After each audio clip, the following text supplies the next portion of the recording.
ఈరోజు ration shop డీలర్ల విషయమే మేము పులివెందులకు రావడం జరిగింది. అంతకంటే ముందు మీకు ఒక విషయం చెప్పాలి. ఎమ్మెల్సీ రామ్ గోపాల్ రెడ్డి గారి ఎలక్షన్లో ఇక్కడ ఉండే వాళ్ళందరూ కూడా నిద్రాహారాలు మాని పనిచేసిన కార్యకర్తలే. ఇక్కడ ఉండే వాళ్ళందరూ ప్రతి ఒక్కరు ఆయన కోసం ఎంతో కృషి చేసినారు. మా మీద రౌడీ షీట్ ఉంది, ఎన్నో కేసులు ఉన్నాయి. ఇవన్నీ కూడా తెలుగుదేశం పార్టీలో ఉన్నప్పుడు వచ్చినట్టే మా మీద ఎన్నో జరిగినాయి. ఆయన ఎలక్షన్లు అయితే ఎప్పుడూ తిన్నన్ని తిట్లు, దెబ్బలు కూడా తిన్నాం పోలీసులతో. ఇదంతా చేసింది ఆయన మర్చిపోయినట్టున్నాడు. ఆయన సతీమణి ఉమ్మక్క అయితే 2 నెలలు మేము ప్రచారం తిరిగినాము. వేంపల్లెలో దాదాపు 1200 సభ్యత్వాలు మేమే చేయించాం. పార్టీ ఆఫీస్ తరఫున 1200 సభ్యత్వాలు చేయించాం.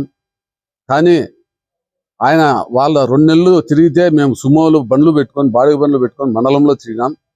ఈరోజు ప్రమాణం చేసి చెప్తున్నా, ఎప్పుడు కూడా వాళ్ళ దగ్గర ఒక టీ నీళ్లకు ₹1 కూడా మేము లెక్కలు తీసుకోలేదు. ఆయన కోసం అంత హార్ట్ఫుల్గా పనిచేసాం. ఈరోజు ఉమ్మక్క తెలుగుదేశంలో ఏదో ప్రజాస్వామ్యం కూని అయిందని చెప్తాంది. ఆమె పెద్ద పెద్ద మాటలు మాట్లాడింది. కానీ నేను అంత లోతుకు వెళ్ళదలుచుకోలేదు. ప్రజాస్వామ్యం పులివెందులో ఎలా కూని అయింది కూడా ఆమె కూడా తెలుసు. ఇకపోతే అక్కడ దౌర్జన్యం చేసినందుకు 11 సీట్లలో ఉన్నారు, ప్రజాస్వామ్యాన్ని కూని చేస్తున్నారని చెప్పి అక్క అంటుంది. ఈరోజు మీకు అందరికీ ఒకటి చెప్తున్నా, మేము ఈరోజు కూడా కష్టపడిన కార్యకర్తలు ఎవరు అంటే వాళ్ళ కోసం వాళ్ళకి నచ్చజెప్పుకుందామని మేము వచ్చినాము. రామ్ గోపాల్ గారి ఎలక్షన్లో అక్క చెప్పినట్టు ఈ అబ్బాయి ఈయన ఉన్నింటే మేము పూర్తిగా రాజకీయాల నుంచి తప్పుకుంటాం. ఇతను తెలుగుదేశంలో రామ్ గోపాల్ గారి ఎలక్షన్లో పనిచేసినాడంటే అయినా, లేదు బీటెక్ రవి గారి ఎలక్షన్లో పనిచేసినాడంటే మేము శాశ్వతంగా ఇక్కడ ఉండే వాళ్ళందరం రాజకీయాలు మానుకొని మా సొంత పనులు చేసుకుంటాం. ఎందుకంటే ఇతనుకి పార్టీకి సంబంధం లేదు. ఈరోజు అతన్ని వెంటేసుకొని అక్క ఏదేదో మాట్లాడుతుంది. కానీ మేము అక్క అన్న గౌరవమే, రామ్ గోపాల్ గారు అన్న కూడా గౌరవమే. మేము ముఖ్యంగా చెప్పదలుచుకునేది ఏమంటే, రామ్ గోపాల్ గారు బీటెక్ రవి ఎలక్షన్లో ఆయన్ను ఇక్కడ లేకుండా ఎక్కడో అధిష్టానం ఇన్ఛార్జిగా వేసింది. అది అందరికీ జగమెరిగిన సత్యం. ఆ వేసినందువల్ల ఆయనకు వేంపల్లె మండలంలో ఎవరు పనిచేశారు, ఎవరు పని చేయలేదనే విషయం కొంచెం పరిజ్ఞానం తక్కువ ఉంది. ఆయన కొంతమందిని పెట్టుకున్నాడు ఆ వేంపల్లెకి సంబంధించి. వారి యొక్క గైడెన్స్లో నడుస్తా ఆయన కొంచెం రాంగ్ స్టెప్ వేస్తున్నాడేమో చెప్పి మేము అనుకుంటున్నాం. ఎందుకంటే కష్టపడిన వాళ్ళు ఎవరు, కష్టపడిన వాళ్ళు ఎవరు అని యాజ్ ఇట్ ఈజ్ నేను ఆ మండల కన్వీనర్గా నాకు తెలుసు. పార్టీ కోసం అహర్నిశలు నిద్ర ఆహారాలు మానుకొని పనిచేసాం. కాబట్టి ఆయన ఇంతవరకు వేంపల్లెకి ఏ రోజు వచ్చినా కూడా ఒక మండల కన్వీనర్గా నాకు ఎప్పుడే కానీ ఫోన్ చేయడు. ఆయన వస్తాడు, ఊర్లో ప్రోగ్రామ్ చూసుకుంటాడు, వెళ్ళిపోతున్నాడు. ఇది కూడా మేము ఎప్పుడు కూడా పార్టీ దృష్టికి కూడా తీసుకోలేదు. కానీ ఇది కూడా చాలా దారుణమైన విషయం. ఎందుకంటే ఒక మండల పార్టీ కన్వీనర్గా ఇంటిమేషన్ లేకుండా వచ్చి ఆయన ప్రోగ్రామ్ చేసిపోతున్నాడు. ఆయన ఎలక్షన్కు ప్రతిరోజు నాకు ఫోన్ చేసేవాడు. ఆయన శ్రీమతి వాళ్ళ కొడుకు, మేము ప్రతిరోజు నాకు టచ్లో ఉండేవాళ్ళు. అహర్నిశలు కష్టపడే వాళ్ళను ఆయన మా వేంపల్లె మండలంలో మెజార్టీ వచ్చేట్టుగా కష్టపడినాం. కానీ అవన్నీ మర్చిపోయినట్టున్నారు. ఎవరో ఒక వైసీపీ కార్యకర్త కోసం ఆయన ఈరోజు రాద్ధాంతం చేసింది. అంతేకాకుండా మేమేదో కిడ్నాప్ చేసినామని, మా బలవంతం చేసినామని చెప్పి అంటుంది. ఆ పిల్లోడు ఆనే ఉన్నాడు, వాళ్ళు ఆనే ఉన్నారు.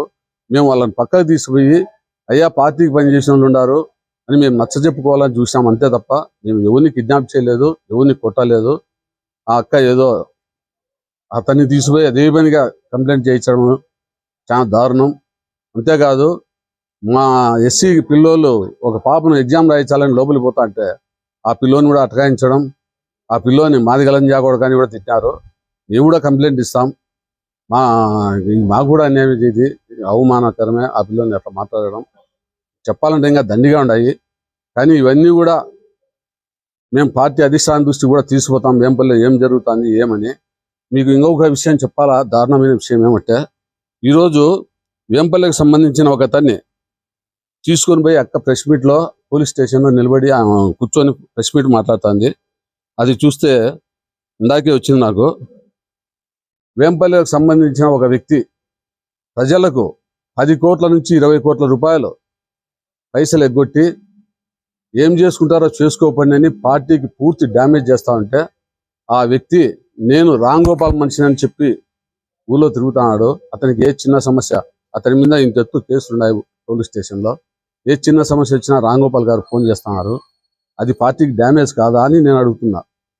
కాబట్టి బాగా చూడండి, నిజాయితీగా పార్టీకి ఎవరు పనిచేస్తున్నారో వాళ్ళకి న్యాయం చేయండి.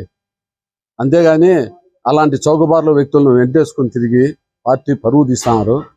ఇంకా దండిగా ఉన్నాయి, ఇంకా లోతుకు పోతే దండిగా ఉండేది చెప్పాల్సినట్టు, కానీ మేము చెప్పదలుచుకోలేదు. ఆయన ఇచ్చినటువంటి మా కార్యకర్తలు అంటున్నాడు, అక్క కూడా అంటుంది, ఒకటి ఇది సతీష్ రెడ్డి గారి దగ్గర మనిషి, ఈయన కూతురు కూడా ఈరోజు ఎగ్జామ్ రాసింది. వాళ్ళు తెలుగుదేశం వాళ్ళు అంటున్నారు. ఎవరన్నా కానీ మేము తెలుగుదేశం కానీ వైసీపీ కానీ వాళ్ళు రాయొద్దని మేము చెప్పడం లేదు.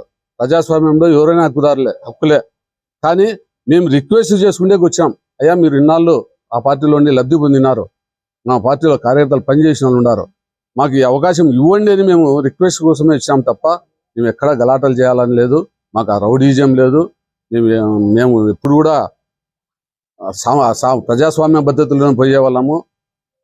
కాబట్టి అక్క ఉమాక్కకు అన్న కూడా చెప్తున్నాము ఒకటే, దయ ఉంచి మీరు ఇలాంటివన్నీ మా మీద రుద్దకుండా ఫస్ట్ వేంపల్లెకి వస్తే మండల కన్వీనర్ అనేవాడు ఒకడు ఉన్నాడని చెప్పి గుర్తు పెట్టుకొని ఏదైనా ప్రోగ్రాంలు కూడా చేయండి అని చెప్పి మీకు రిక్వెస్ట్గానే చెప్తున్నా.